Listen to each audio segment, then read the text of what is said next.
يبا هذا مايكم لسان عمكم سيف العرب تسمعونه، والاخت ميار الشاوي تودونه، وكسختوا عدون بين تعرضونه، ولك كساس امهاتكم عدون بين تفرجونه.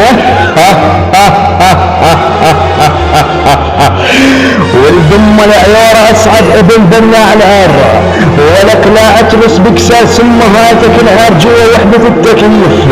ابن ام العيار اخواتك بضحبات كل يوم يجي ياخذ مني المصاريف. ابن ام العيار لا اترس بكسختك التجديف. ابن ام العيار انا بنيتكم مش مخيف، لا عياري بيكو بالتشليف. ابن دالوعة العير هذا المايك وزيادة على كسها لخيفك. ابن دلعت العير فوق جنتك والله العظيم. يلا دي